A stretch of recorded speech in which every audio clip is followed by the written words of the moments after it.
Today's talk can be divided into four parts. So in the first part, I want to talk about briefly the mathematical foundation for the convolutional neural network and attention mechanism.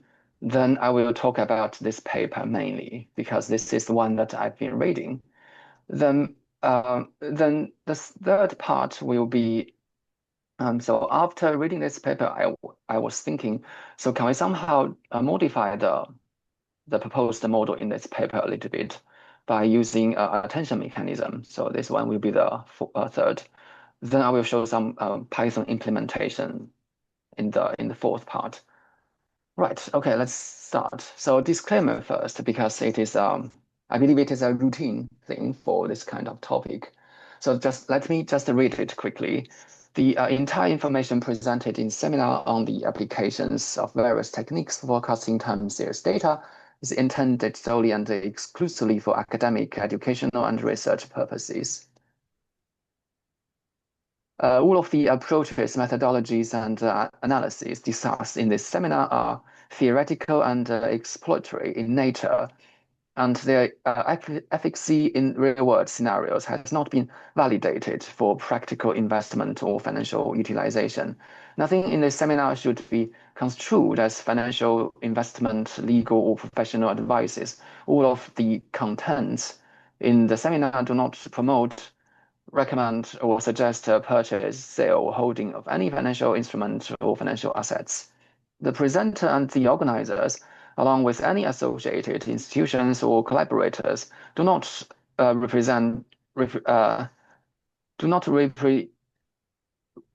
representations or warranties regarding the accuracy, completeness, or applicability of the method or results discussed in this seminar. Furthermore, no liability is accepted for any losses or damages, whether direct or indirect, that may arise from utilizing or reliance on the information provided in the seminar. Participants are strongly advised to consult qualified and licensed financial professionals before making any investment financial decisions. Right, okay, let's start. So the motivation for giving this talk is quite simple. So I was reading this paper. I sent the link in the chat. So I think the model, the method proposed by that paper is illuminating. So they use stock level charts, price charts, and the convolutional neural network to extract a predictive price patterns for predicting stock returns. Because we know that stock returns are time series data. So traditionally, the commonly used approach for predicting time series is basically basically models from time series regression or autoregression family, such as GARCH. So the generalized autoregressive conditional heteroscedasticity, right? But this one, they converted the price to chart. Then they train the neural network to learn patterns from this chart. So after reading this paper, I was thinking, because the original time series data, still contain rich information that could be used for forecasting the future trend. So can we combine the original time series data and the chart by using some kind of approach, for instance, attention mechanism? So this is basically the idea about the talk. So I want to briefly talk about the mathematical foundation behind the neural network, convolutional neural network, and attention mechanism, because I think the elegant mathematical foundation behind these two fancy models are really the tools that you need to know, such that it would help you to tear up the mysterious veils of these two approaches commonly used in deep learning or artificial intelligence at present. The first one is an inner product. So inner product provides a crucial bridge between the algebraic world of numbers and the geometric world of angles and directions.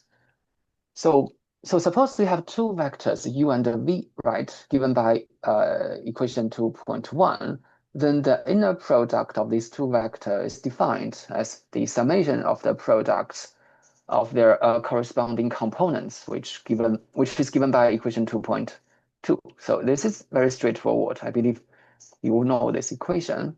But the key point here is that the output of equation 2.2, which is the inner product, is not a vector anymore, but it is a scalar value.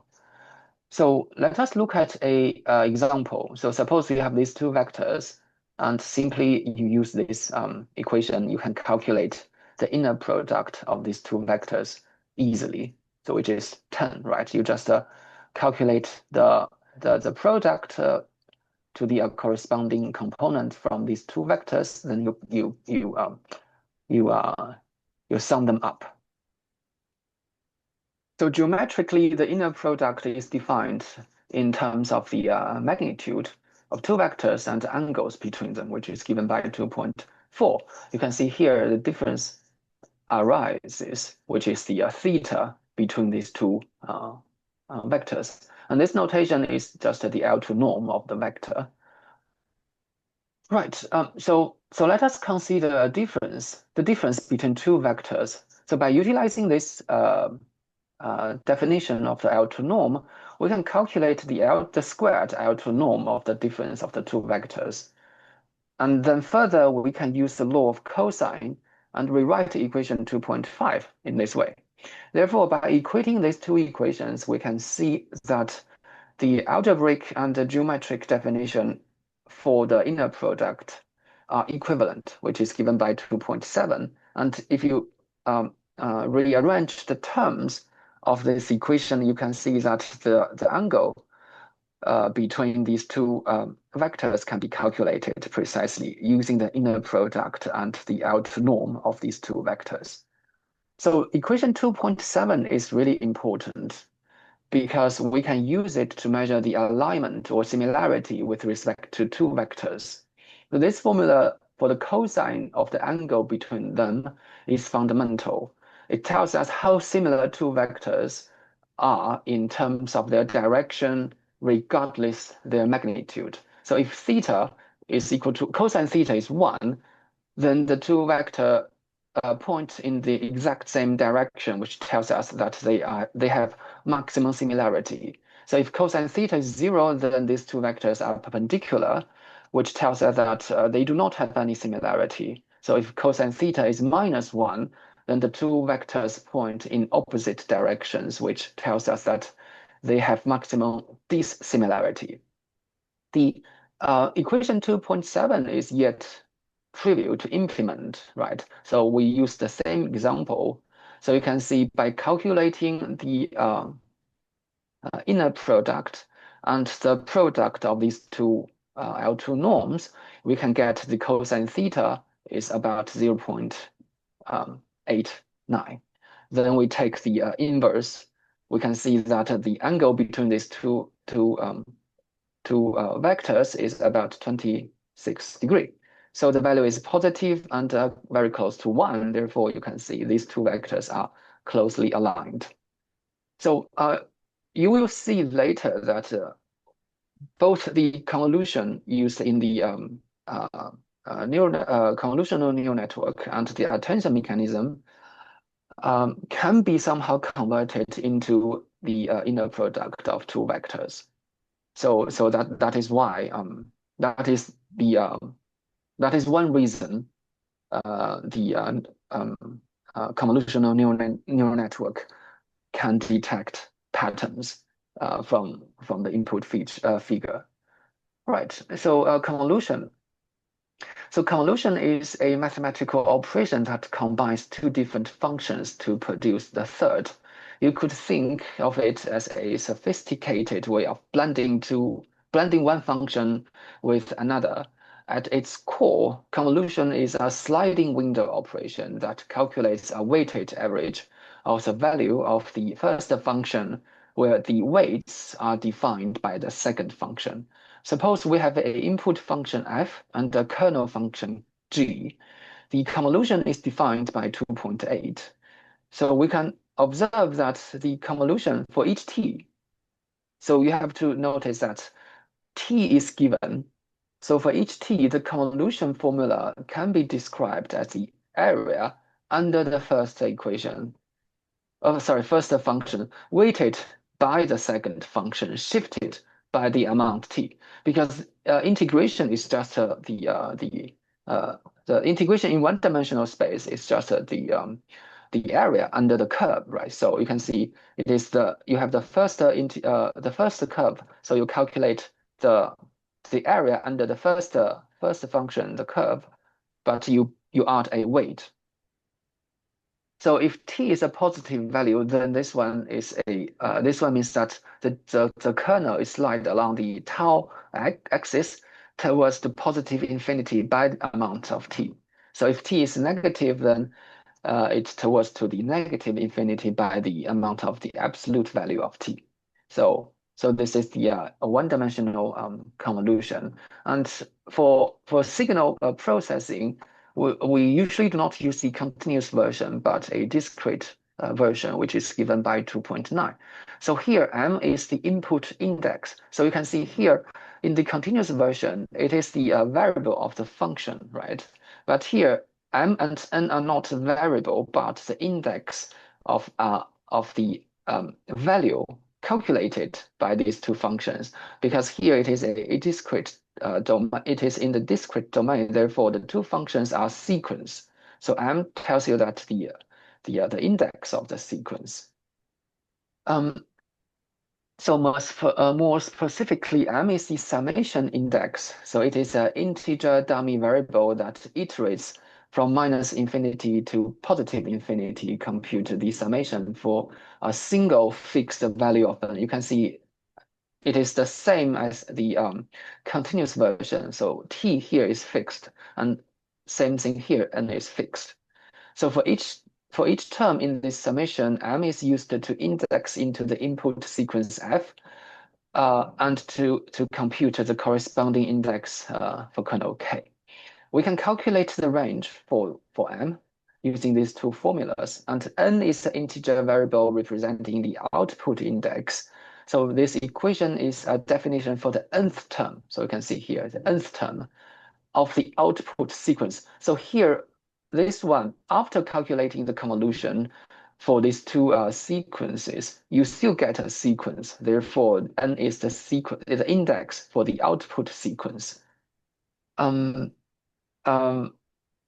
Right, so the range of n can be calculated as well using these two formulae. Right, so m is the index. Right, so this term here is the key to understand it. So it is the n minus mth element of the kernel. So this expression is fundamental to the nature of this operation, as it simultaneously performs two actions on the index. So here it is index, not the variable of the sequence of the kernel. So the first one is reversal because there is a minus sign. So the second one is shift. So after reversing, you shift the index by n, right? So let us take a look of example. So suppose you have these two discrete sequence. The length of f is 3. The length of g is 2. The kernel is 2. Therefore, you can calculate the output index, which is n. So the output index indicates that the index for the output sequence. Then by using this formula, you can simply calculate the convolution for each and every single point of n. So for instance, if n is fixed to 2, then you can calculate the range for m. Then you can calculate the third value of the output sequence, which is 70. So you use the second value of f, second value of the kernel, then the third value of f, and first value of the kernel, right? You pick those one from the sequence, and you simply calculate it using this formula. So a closely related operation is a cross correlation, which you do not flip the sign.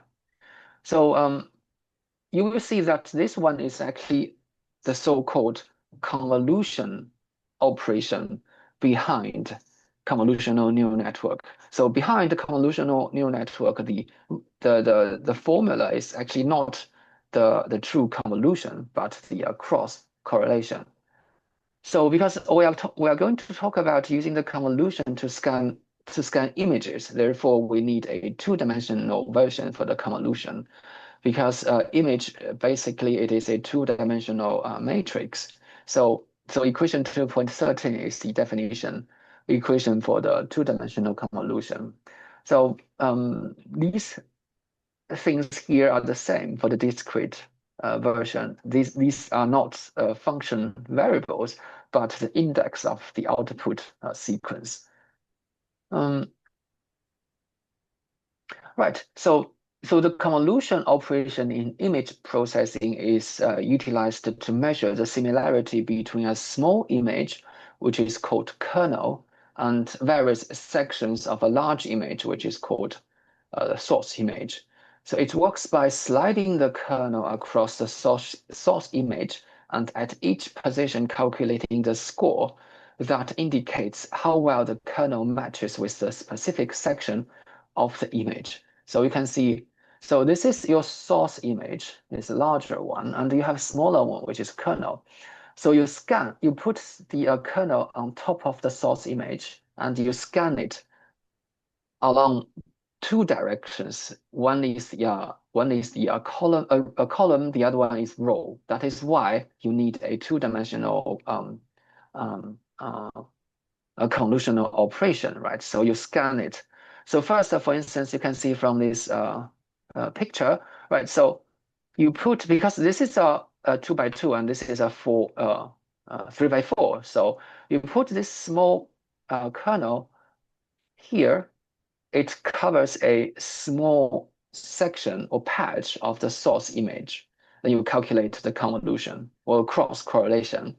Then you move one step to the right, you cover the second patch from the source image, and you repeat the convolution operation again. So this is how you do the convolution with the input image and the kernel. So the resulting output, known as a correlation map, contains these similarity scores. So these three, for instance, are the output of the convolution. So these are the scores. And you use this one to measure the similarity between the kernel, which is the pattern you want to find, and a small section of your source image. With the highest value indicating the most likely location of the kernel within the image. So consequently, many neural network library implementing the cross correlation. So, but it is called convolution anyway. Right. So this is the cross correlation formula. So here I is the source image in which we search. It is treated as a matrix, as you can see here, right? It is a matrix.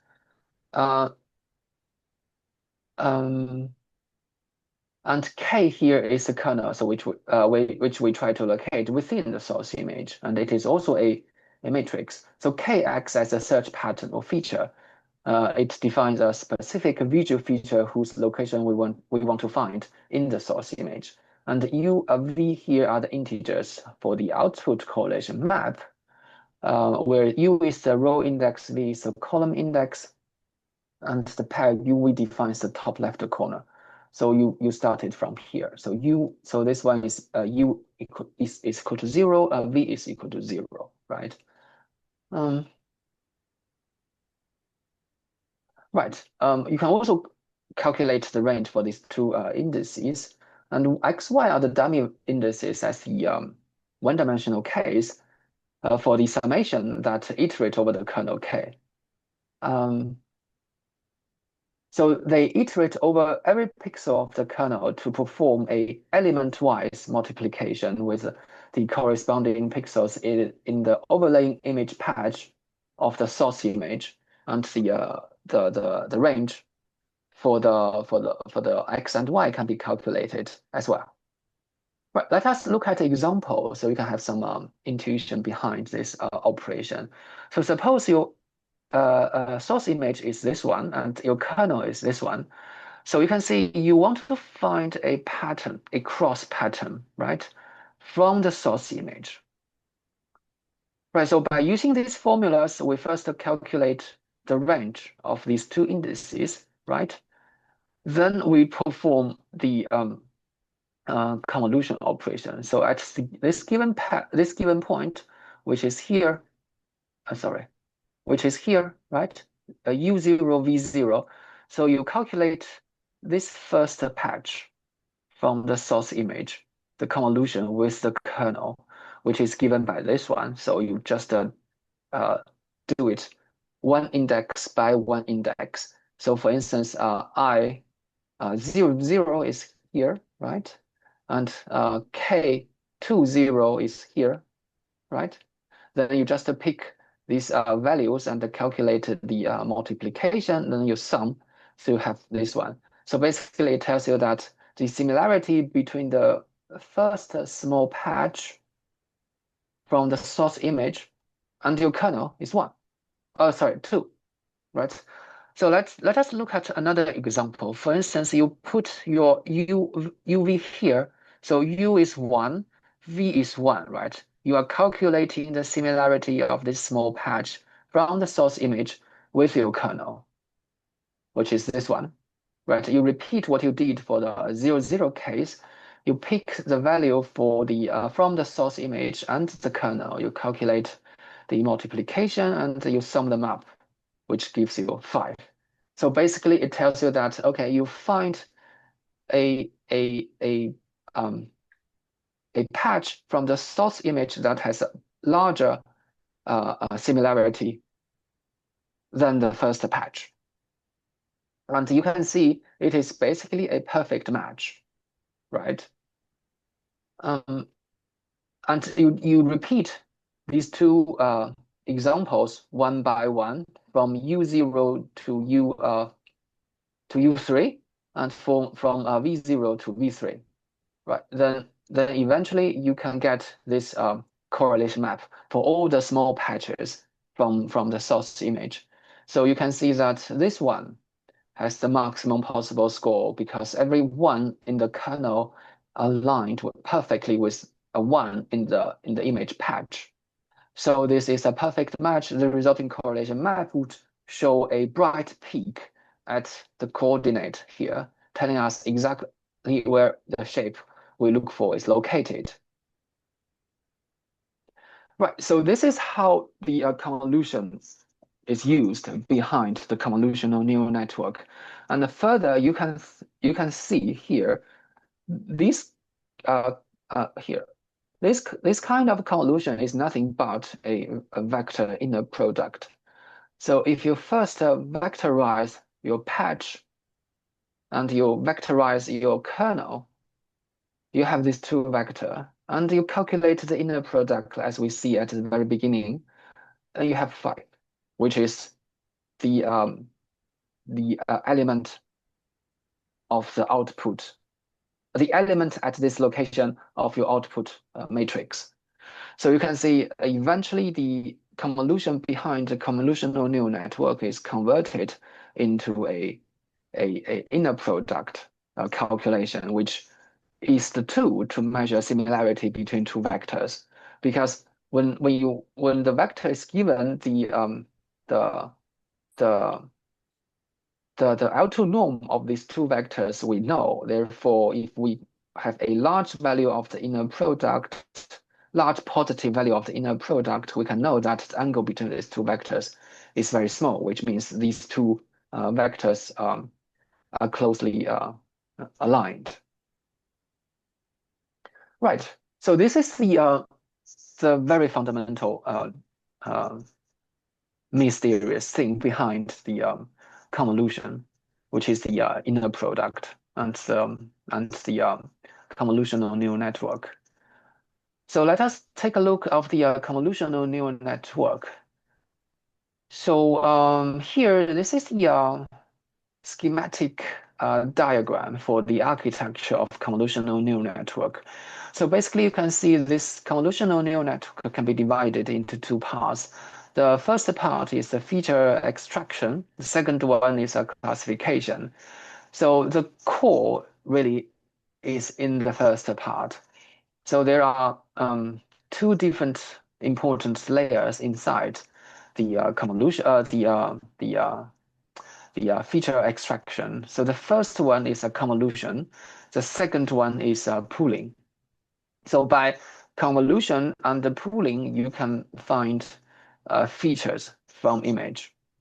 Then you send those features here to some fully connected feed-forward neural network to complete the whether it is a classification problem or regression problem. So the architecture of the typical convolutional neural network consists of three types of layer.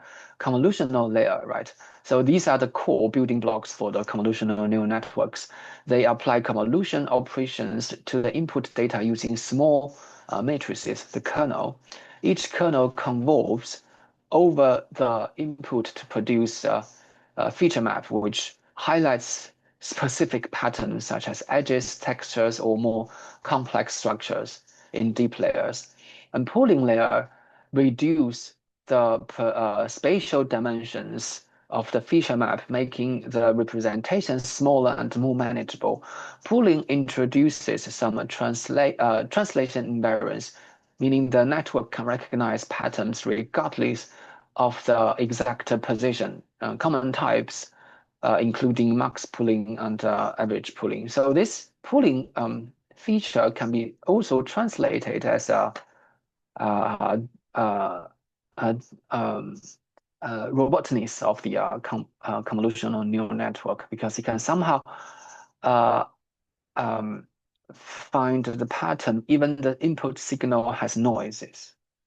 So the last one is the fully connected layer. So these are the feed-forward neural networks. They take the high-level feature extracted by the convolutional and the pooling layers and use them to perform tasks like classification. Each neuron is fully connected with a layer is a connected layer is connected to every neuron in the previous layer. Right. So let's look at the convolutional layer. So because usually when you do the image processing, you have a colored image, therefore you have a different channels here. But other than that, you can see this part is exactly the same with the convolution that we just the two-dimensional convolution that we just talked about. The aim of the convolutional layer is to learn a filter or kernel, a filter that is constituted by a set of kernels, because from this diagram, you can see that you have different kernel. So different kernels learn different feature from the input. The goal of the convolutional layer is to generate an output feature map that indicate the presence of locations of the learned feature in the input volume. So you have to remember that the output of the convolutional layer is feature you extracted from the input chart. So then there's an activation function for the output of the convolutional layers. You simply calculate the it depends on what kind of activation function you pick.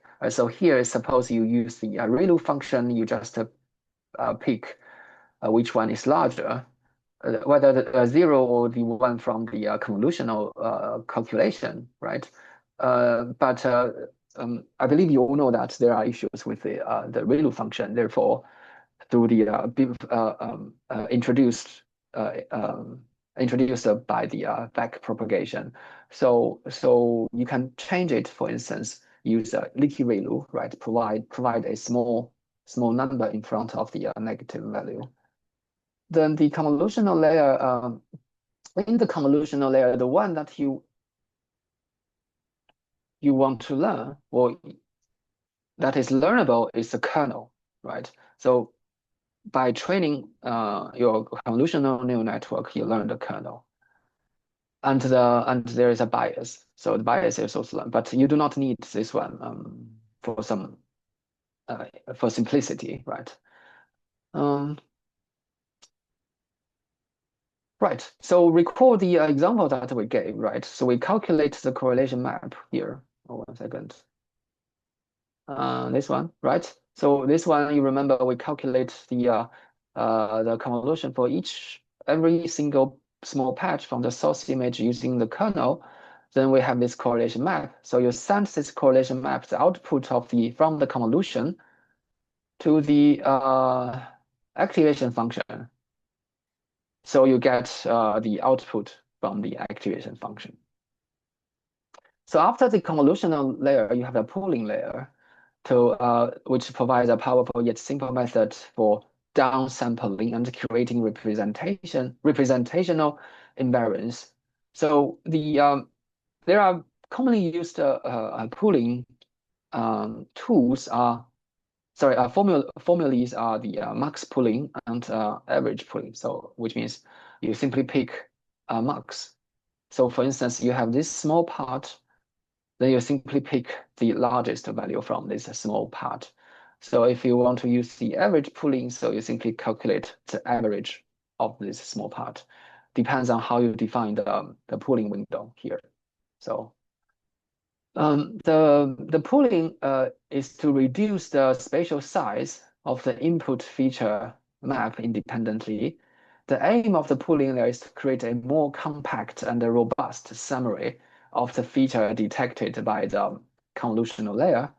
The goal of the pooling layer is to retain the most salient feature information while discarding irrelevant spatial precision.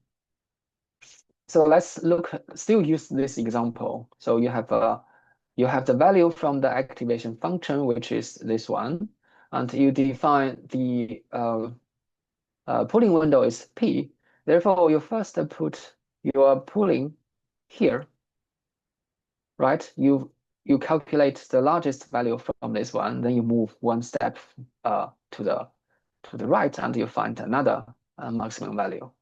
So if you use the average pooling, so you first put your pooling window here, you calculate the average of these 4 values, and then you move one step further to the right, and you do it again.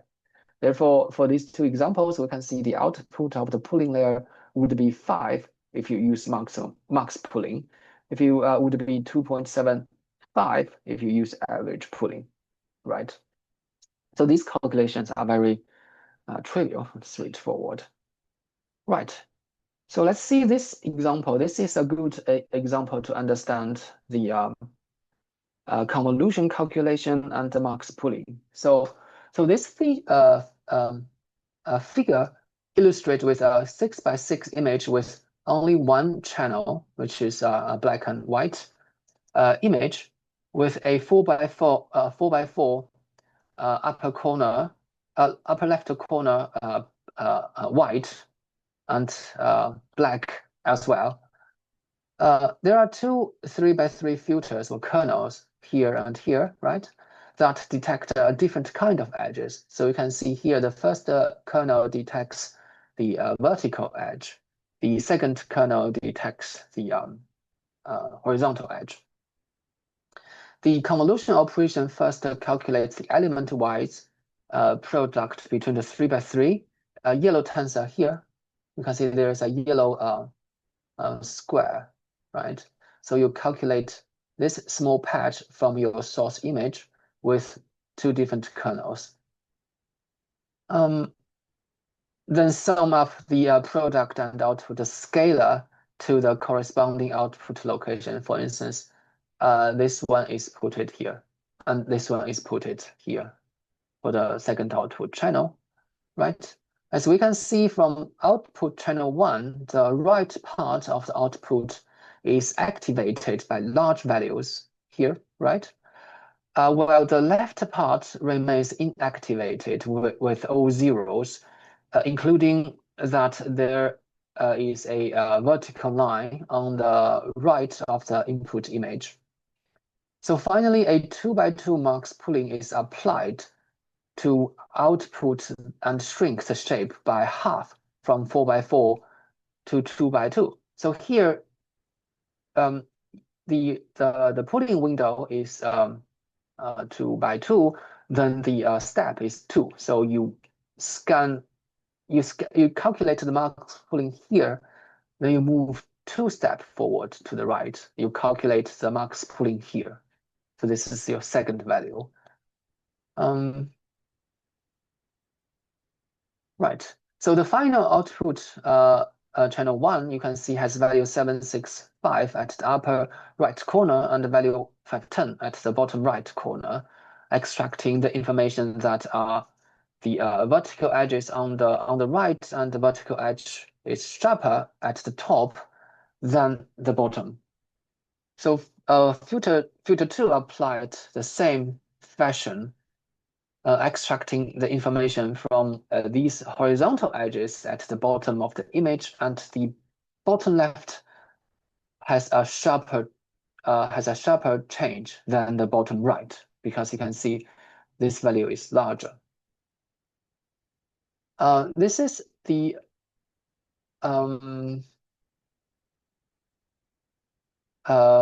figure shows the robustness of the max pooling. So from this figure, we can see that the max pooling can add some robustness to noise. We take the same 6x6 image from the example above and blur the boundary here. You can see here by gray color. So you can see there is a blur along these two edges. So the first kernel detects the vertical edges. Non-zero values from the output channel are significantly changed. So you can see here, right? These values are changed because there is a different value here. However, after the max pooling, the original upper right value of 765 remains intact, while the original bottom right value of 510 is replaced by 632, a slightly larger number, indicating a slightly stronger signal of the vertical line at the bottom than before. We observe the similar effect of filter 2, which detects the horizontal edges, as you can see here, right? Right, so these are the very quick and fundamental introduction about the convolutional neural network. So far we understand the mechanism behind the convolutional neural network, why the convolutional neural network can see patterns from image, and we talked about the architecture for the convolutional neural network. So let me move to the paper. So this paper introduced a novel approach to stock return prediction by applying deep learning technique, specifically convolutional neural network, to image of stock price chart. The author moved beyond traditional quantitative finance, which tests predefined patterns like a momentum or reversal. Instead, they allow a machine learning model to autonomously identify the most predictive visual patterns from raw market data. This research article proposed a two-part methodology, representing financial data as images, then utilizing a convolutional neural network for image analysis to make predictions. The first part is imaging market data. The authors convert historical stock data, including daily open, high, low, close prices, trading volumes, and the moving average price line into black and white images. Each image represents a specific time window, such as past 1 week, 1 month, and 1 quarter, like this one. So you can see this is the moving average line, and this is a volume bar. And let's talk about this one. So this particular bar is 1 day open, close, high, low. So on the left, this one indicates this is open price, and the center column is high and low. The right column is close price. So then the crucial step in the first part is scaling. For each image, the price data is scaled so that the highest high and lowest low of the period correspond to the top and the bottom of the image frame. This unique scaling method makes the price histories for all stocks comparable, which proves to be the key reason for the success of the model. The second part is convolutional neural networks. So it is right. Okay. So the convolutional neural network is trained to predict a binary outcome, whether the future returns of stocks over a given horizon will be positive or negative. So it is beneficial to work with images rather than directly modeling time series, representing the data as an image, making it possible for a convolutional filter to capture nonlinear spatial associations among various price various curves. So let's see. The authors believe that use the convolutional neural network scanning the images converted from the price, we can learn some nonlinearity hidden by the time series data. So on the top, the 1D figure on the left display a snippet of time series price. In the first two periods, the price is flat. In the third period, it rises by 1 unit, and in the fourth period, the price jumps by 2 units. A 1D kernel filter can only extract the linear difference between prices on 2 consecutive days without the further help of a nonlinear activation function. If price increases of 2 units is more than twice as predictive as the price increases of 1 unit, the 1D kernel is unable to account for it, but the convolutional neural network can. So you can see the 2D figure on the left translates this time series data on the top into a black-white image with a 255 represents a white pixel corresponding to a price entry, and 0 represents the empty space in the image. So here each unit on the y-axis is 0.1. So because the difference between 1.04 and 1.0 is smaller than 0.5, the discretized prices on the image are flat. You can see here over the first 2 periods. A 2-dimensional convolutional neural network applied to the price plot image with a 3x2 kernel treats no change, small change, and large change as separate features. So you can see there are 3 different features there. Therefore, you are trying to detect 3 different features. Sorry, 3 different kernels. Then you can detect 3 different features by training. Enter into ultimate prediction with distinct weight. That is, when these kernel are applied to image, they act as an indicator function that detect and bind price movement of different sizes. So this is the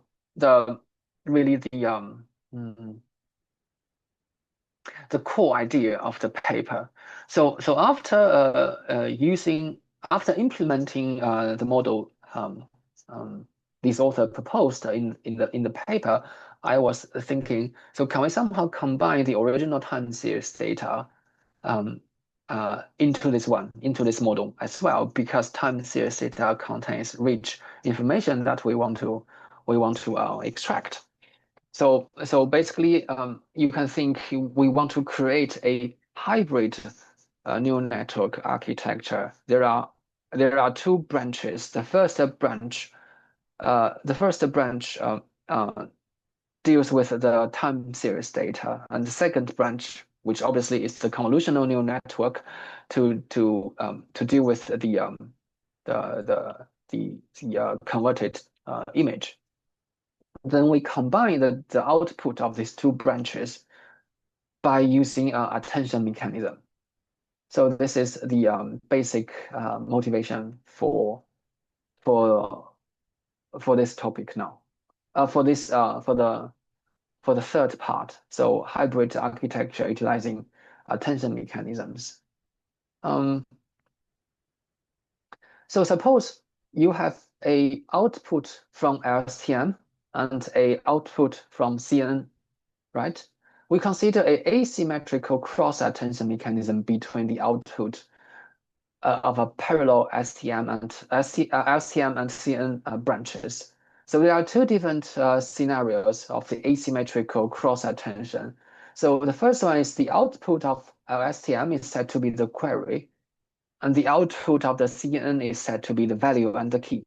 Then the second one is the opposite. So the output from the convolutional neural network is said to be the query. So for the first case, the output of LSTM is a query.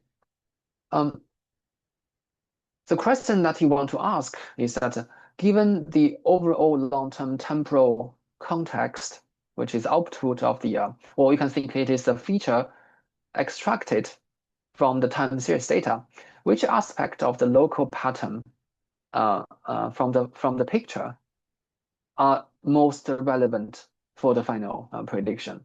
So the summary of the LSTM acts as a high-level guide that dynamically gates or selects the most pertinent features from more granular analysis of the convolutional neural network. It models a powerful hierarchical relationship between different types of features, for instance, temporal versus spatial. This directional influence can be more interpretable than a simple blend or concatenation as it represents after a clear filtering process, right? So the second one is the output of the CNN is the query. The output of the LSTM is the key and the value. By using this second case, the question you want to ask is that given the important local pattern and feature from the figure I have just detected from the convolutional neural network, which of the past long-term temporal states were featured from the LSTM from the history of the are the most relevant for the final prediction. So in this configuration, the output of convolutional neural network acts as a filter or guide to or selectively probe the memory of the LSTM. This architecture is powerful when the most recent local pattern are the best indicator of which part of the longer term history is important. For instance, a sharp spike pattern, which is found by the convolutional neural network, might tell the model to pay more attention to the historical period of high volatility, which is stored in the memory of the LSTM. So let us look at an example how actually we implement these two different cases. So I'm going to use the multiplicative attention to talk about the first case. So so the query is the output of the LSTM, right? So the key and the value are the output of the CNN. So it is a sequence of the spatial feature. So it corresponds to the spatial feature in the image and is used for comparison with the query, which is the output of the temporal feature. Right. So we first calculate. So the first step to calculate the attention proposed by this paper is you calculate the alignment score. So you put the output of the feature from LSTM, and you use the feature from the CNN, and you calculate this. So here W is the weighting matrix. So you calculate this one to give a score. And W here is a trainable weight matrix that learns the relationship between the feature from LSTM and the CNN. If we write this equation in this way, so basically you can see that, again, it is nothing but a inner product of two vectors. So the intuition behind this attention is the following. So the first one is transform. It takes the spatial feature here from the convolutional neural network and project it using a learned transformation W. So you have a feature you have a spatial feature from the chart, and you project into a different space by learning this W, the weights. You can think of W as learning rotation or scaling that aligns the representational space of the CNN with that of LSTM. And the second one is compare. So it computes the inner product between the temporal summary or the temporal feature from LSTM and the transformed spatial feature from the CNN, because here it is not the direct result output of the convolutional neural network, right? You projected the original output of the CNN onto another space. Therefore, it is a transformed spatial feature. The geometric interpretation of this inner product, this one, and the transformed spatial feature is a measure of alignment or similarity. A larger positive value means that the vector point in a similar direction. Therefore, the score is high if temporal summary of LSTM is well aligned with the transformed version of the spatial feature from the convolutional neural network. So basically, you can think that by training, you can find that special operators such that we can somehow link the temporal feature and the spatial feature, such that for the current temporal feature, you would know that which part of the spatial feature is the most relevant in prediction. So the second one is just calculating the attention weight. So this is just weights, right? So because you are going to right, it's just a softmax function. There isn't anything to talk about it. There isn't anything special. Then the third one is called attention context vector. So which is a weighted sum of the you have the weights, and you put weights for different spatial feature, because you remember here V here is the output of the convolutional neural network. So it is a feature from the spatial picture, right? The context vector provide a condensed, highly relevant representation of the visual input, specifically tailored to the temporal context provided by the LSTM. Instead of using static average or concatenation of all convolutional features, the selective forces on the most pertinent ones. Then finally, we use this one to make a prediction. And W here is learnable weight matrix. So this is the multiplicative attention.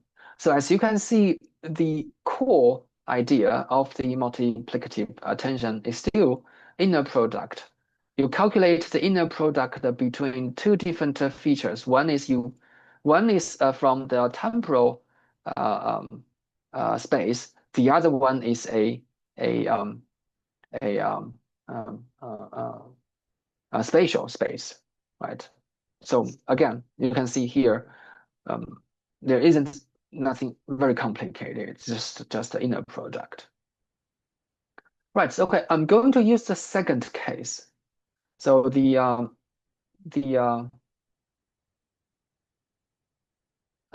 right, the CNN output is a query to talk about the additive attention, so which is proposed by this paper. So the setting is the same. So you have a query, but here it is not the output of a CNN anymore, but the STM. Oh, sorry, here this is wrong, right? The STM. Sorry, CNN. Sorry, here it should be a CNN here. So the output of CNN, then the key and the value of the output from the LSTM. So the key difference here is the equation 5.5, which is how you calculate the alignment score.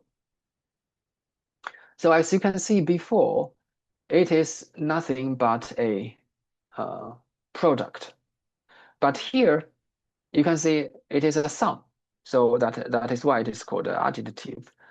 There are three trainable weighting matrix, V, W, and U. So these three are weighting matrices you want to learn through the training. So the intuition behind this equation, then you have to use the hyperbolic tangent function, which introduces nonlinearity.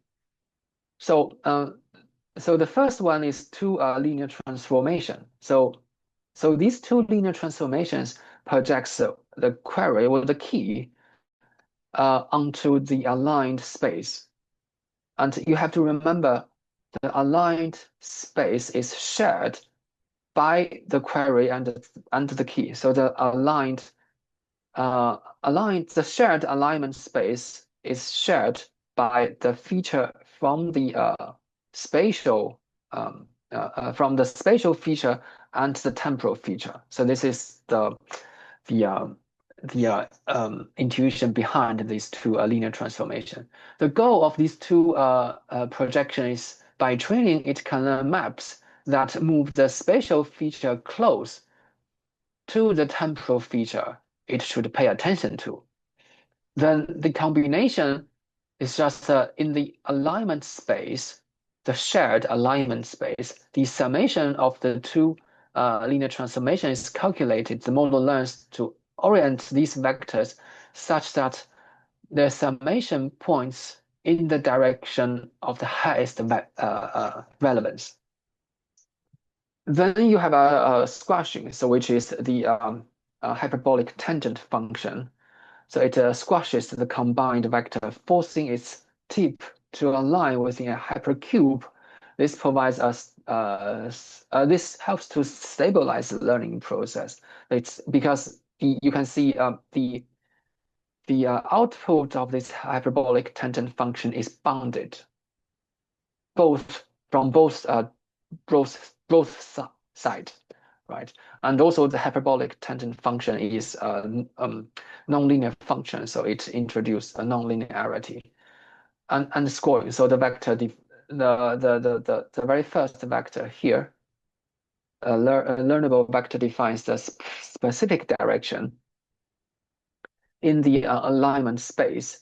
So the final inner product. So you can see again here, this one and this one is nothing but again an inner product. So this final inner product projects the squashed vector onto this direction. A large positive score means the combined vector aligns strongly with the relevance direction defined by the learnable weights. A large negative score means it points the opposite direction. And the model learns the optimal direction through the training. So so the last one, I believe it is the most important one for the additive attention, which is the necessity of the hyperbolic tangent nonlinearity. So if we remove the hyperbolic tangent function, then the alignment score equation simply becomes a pure linear, right? So here I use a hat to indicate different W and U, because if you remove the tangent, hyperbolic tangent, you have this vector as well, right? So, but this one times this one just another vector, learnable weighting matrix. Therefore, I use the hat here. So it is just a sum of two independent scores. The score for the query that measures how good the query is on its own, and the score for the key that measures how good the key is on its own. The model loses the ability to model the interaction between the query and the key. So it cannot learn the specific key is particularly relevant only in the context of a specific query, because a hyperbolic tangent for hyperbolic tangent the equality does not hold, right? So consequently, the alignment score here given by the hyperbolic function is now a complex nonlinear function of the sum of the two projected vectors. So this means the contribution of query to the final score is intricately dependent on the value of the key, and vice versa. This allows the model to learn rich nonlinear decision boundaries in the alignment space, effectively capturing nuanced interaction between specific queries and keys. So you can see here, using this hyperbolic tangent function is really important for learning the dependency between your spatial feature and your temporal feature. And the rest are the same. You calculate the attention weights, and you calculate the attended context vector, and you use this one to predict. Right. So I want to show briefly about how to implement this multiplicative attention here. So let me switch to the Python. Right. So I first implement the paper proposed by those scholars from Chicago and Yale. So there are different functions. So first you fetch data, which is very known, and you prepare the data. You convert the downloaded data into a Python data frame. So there's nothing. Then you have a function to create those black-white chart. Right. Let me first show you the results that I created. So this is the output of that function that I just showed you. So you can see here it is a volume bar, and this is the price. So 3 columns, right? Open, high, low, and close. And here this is a moving average line. So this is the replication for that paper. And you then because behind the paper is just a 2D matrix, right, with 0 and 255. So when you train the neural network, you send those matrices into the convolutional neural network, right? Okay, so for the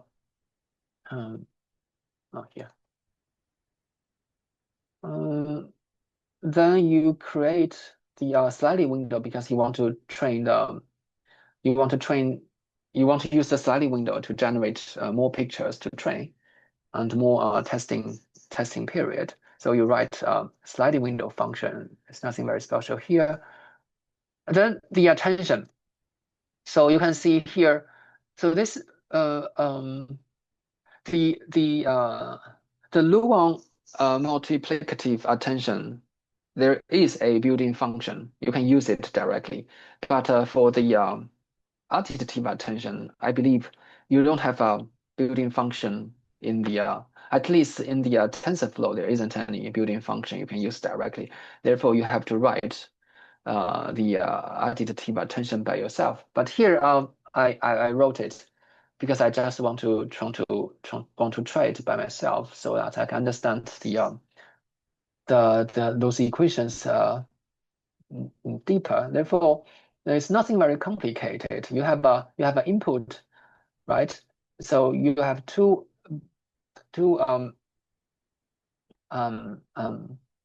input for the attention. Remember, because the alignment score is calculated by Q times W and K. Right. So here, this is projected query is the first two parts, and the value is the key is the K here.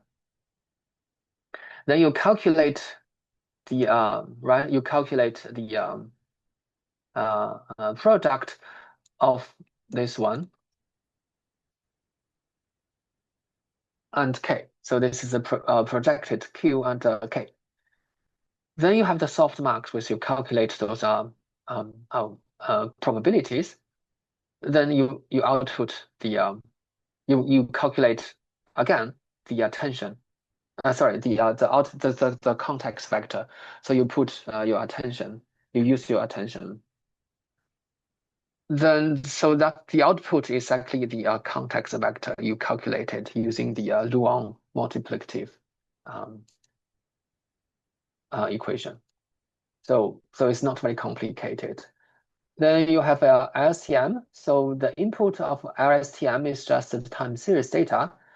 Then you have the 2D convolutional, 2D CNN, right? The 2D CNN, the inputs are those black-white images, those matrices of the black-white images. So there you have two output, right? One is from the LSTM, one is from the here, the CNN. Then you add this one. That's you can see here. Remember, the Q is given is the Q is the we are implementing the first case. So the Q is the output of the LSTM. So you can see the query is equal to LSTM. Then you use this dense layer to calculate the projected query. Oh, sorry, I deleted. So which this one is just Q times W here, right? Because you need a trainable weight, therefore you can simply use this dense layer. So these are the basic building block for neural network. So it's just that you have neurons, and for each neuron you have a weight, right? Therefore you can use this dense layer to calculate the projected query. Right, then you have the projected query here, and you have the key, the value, right? You use this one as input for the attention function we have here. So you can see the input here is the projected query and your output of the CNN2D. Then you have the context vector. Then you use the output of the LSTM and the context vector to form the final feature you want to send to the final fully connected feed-forward structure. Then you make a prediction.